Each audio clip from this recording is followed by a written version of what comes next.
नमस्कार श्रोते हो, हेल्थ गुरु आय केअरच्या आजच्या अत्यंत महत्त्वपूर्ण भागात आपलं सहर्ष स्वागत.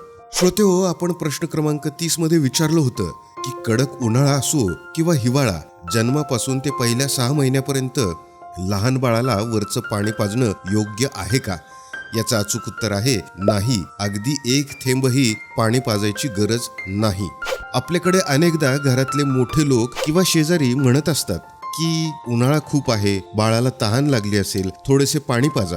पण ही एक छोटी चूक नवजात बाळाला थेट हॉस्पिटलमध्ये पोहोचवू शकते. 1 महिन्यांच्या आधी बाळाला पाणी का पाजू नये आणि यामागचे नेमकं कारण काय आहे हे आज आपण अतिशय सोप्या भाषेत समजून घेणार आहोत.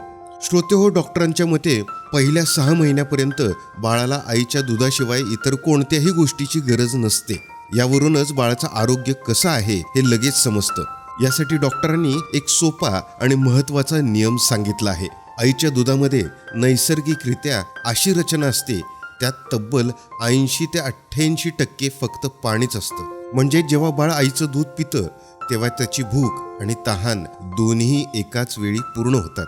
6 महिन्यांच्या आतील बाळाची छोटीशी किडनी अजून पूर्णपणे विकसित झालेली नसते. अशा वेळी जर आपण बाळाला वरचे पाणी पाजलं तर त्याच्या शरीरातील सोडियमचे प्रमाण अचानक कमी होते, ज्याला वैद्यकीय भाषेत वॉटर इंटॉक्सिकेशन असं म्हणतात.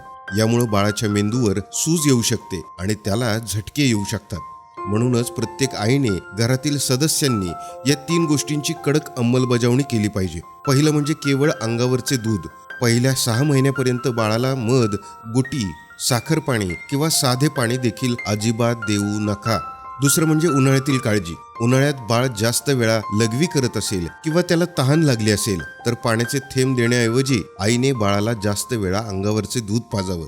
तिसरं म्हणजे संसर्गापासून बचाव. वरच्या पाण्यातून बाळाच्या पोटात जंतू जाण्याचा आणि त्याला जुलाब म्हणजेच डायरिया होण्याचा धोका हा सर्वात जास्त असतो. त्यामुळे बाळाला फक्त आणि फक्त आईचं सुरक्षित दूधच द्या. श्रोते हो, ग्रामीण भागात आपल्या आशाताई आणि अंगणवाडी सेविका मातांना स्तनपानाचे महत्त्व नेहमीच पटवून देत असतात. श्रोते हो, तुमच्या गावातील तुमच्या आवडत्या आशाताईंचे नाव किंवा त्यांनी तुमच्यासाठी केलेली मदत 2-3 ओळीत कमेंटमध्ये नक्की सांगा. श्रोते हो, गरोदरपणापासून ते बाळ अगदी 2 वर्षाचं होईपर्यंत या प्रवासात तुम्हाला आमचे हे व्हिडिओज नक्की मार्गदर्शक म्हणून ठरतील. तुम्ही हे सर्व व्हिडिओज आवर्जून पहा. आशा करतो की सर्व आशाताई हा व्हिडिओ आपल्या गावातील सर्व PNCला हा व्हिडिओ शेअर करतील. पुढील प्रश्न क्रमांक 31चे सर्वात पहिलं अचूक उत्तर देऊन विजेता बनायचं असेल, आत्ताच चॅनलला सबस्क्राईब करा आणि बेल आयकॉन नक्की दाबा. कमेंटमध्ये तुमचं नाव आणि जिल्हा लिहायला विसरू नका. सुरक्षित राहा, निरोगी राहा. धन्यवाद.